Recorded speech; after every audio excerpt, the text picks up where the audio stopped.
How to download Google Gemini app.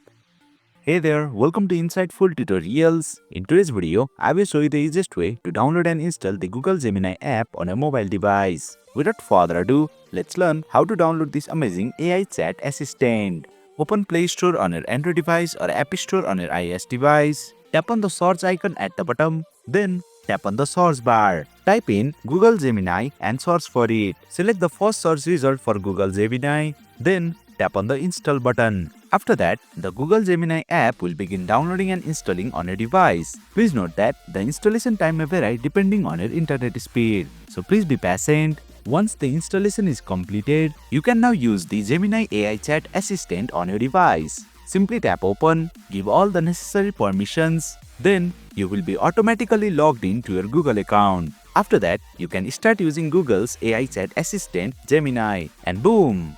You have successfully learned how to download and install the Gemini app on a mobile device. That's it for today's video. If you found this video insightful, please don't forget to hit the like button and make sure to subscribe to our channel for more insightful tutorials.